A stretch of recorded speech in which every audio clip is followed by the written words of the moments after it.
Hello, and thank you to all the witnesses that are, or the folks before us today. I want to start by talking about my experience for the prior 6 years before my appointment to this body in January. I think we all agree that our right to vote is indeed the foundation of our democracy.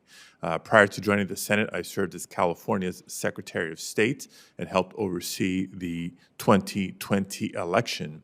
And not just in that cycle, but in prior years, I saw firsthand CISA's commendable work, particularly through the Project 2020 campaign. Election cybersecurity, like all cybersecurity in all sectors, is certainly a work in progress. In 2020, we learned about specific vulnerabilities highlighted in the 2016 election, and were able to take actions to defend against those. But from this last election cycle, we learned specifically how dangerous it can be for election security to become politicized. So my first question is for Ms. Easterly. How are you thinking about CISA's election security work and the challenge of ensuring the agency's work is viewed as apolitical? Thank you for that question, Senator, and thanks again for your incredible leadership during 2020. As we know, fair and free elections are critical to the fabric of democracy, really foundational, and the Americans' people's belief that their vote is going to be counted is largely reliant on the security and resilience of election infrastructure. As we know, state and local officials administer those elections. CISA's role is to be a strong partner in this space to ensure that election officials have the resources, the technical guidance, the threat information sharing, and the assessment support that they need to be able to ensure the security of those elections. I've had conversations with folks at CISA that worked as a part of that effort in 2020, and I think it was a real bright spot, as you pointed out. I've also had an opportunity to speak with some of the executive board of the National Association of Secretaries of State and know how important it is that CISA is seen as a nonpartisan, apolitical agency, because CISA needs to be seen as an enabler for all secretaries of state and all officials, regardless of party. I would make it a very early priority to start building those relationships off the back of the superb relationships that Chris Krebs developed as the director, and would make that a significant area of focus. Thank you. And Mr. Inglis, similar question. Your position is a new one. And so how would you see the role of National Cyber Director when it comes to election security specifically? Senator, thanks for the question and for the opportunity to follow Ms. Easterly in answering that question. I think she gave an excellent answer. I think first and foremost, I would fully support all of what she said in terms of the nature of the federal government's relationship with the states and locales who actually conduct those elections. The National Cyber Director needs to make sure that at any moment in time that we have a viable strategy to effect that support, that we can render the support, the assistance that is necessary and appropriate to those who conduct these elections, who execute these elections. That needs to ensure that not simply CISA has the resources necessary to do their job, but that the FBI, that the intelligence community, that the other resources the federal government can bring to bear can detect threats to those election systems, both in the technology and perhaps in the constitution of that threat from perhaps foreign entities, and that all of that is provided so that we can render the social contract between the federal government, the states, and the locales something that is intact and sustained. So, and that actually anticipates my next question. We know that in order to defend our networks, we need both a robust community of cybersecurity professionals in government, as well as a shared sense of responsibility to practice good cyber hygiene. Research points to a gap between the cybersecurity capabilities we need in the United States and those we currently have. According to the 2020 ISC Cybersecurity Workforce Study, the U.S. cybersecurity gap is still a staggering 359,000 employees. And when the federal government does hire, we've got a lot of work to do to be able to retain cyber talent. So I want to pose a question to all three of you.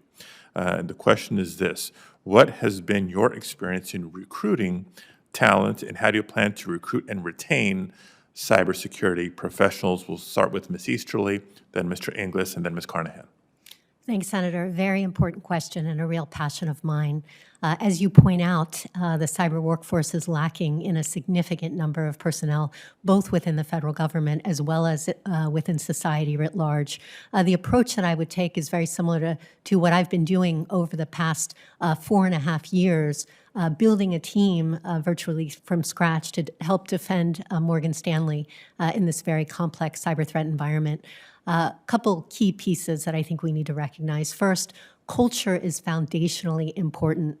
You have to build a culture of excellence that prizes inclusion, innovation, collaboration, empowerment, and ownership so that people wake up in the morning and they love what they do and they enjoy their teammates and they like who they work for.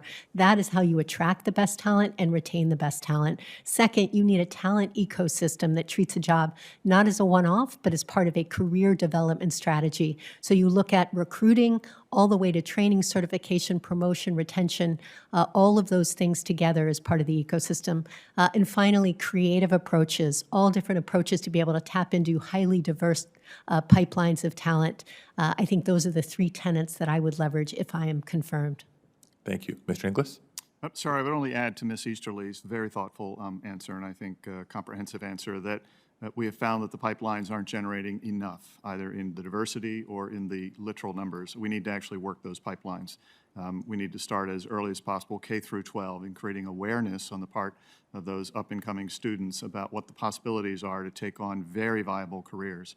And if we meet their needs with the qualities that Ms. Easterly described, then I think we'll find a greater number kind of come into those systems.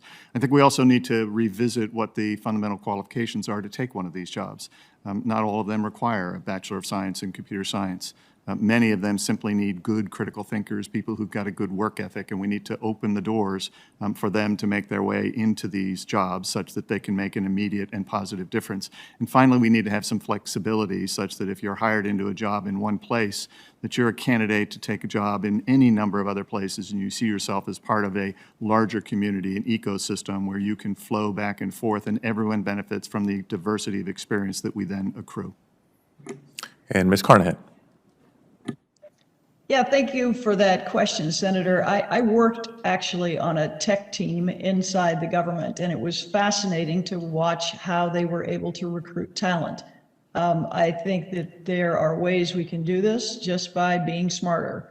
One is we need to streamline HR practices to make it so we're actually defining jobs as they're defined in the private sector, not as how they're defined in government, so people know what roles might make sense for them.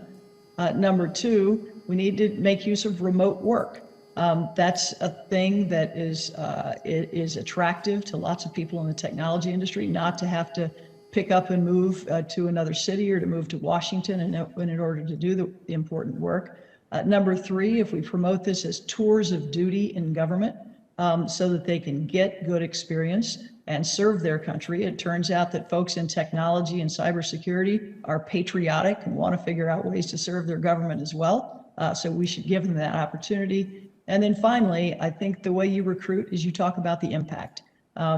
We often hear in government that you can't afford people, but it turns out people will do a lot to serve their country. And if they know it has an impact on people, they're willing to do that as well. So I think there's some very practical things that we can do to recruit talent, and we need to get on it right away. Thank you very much.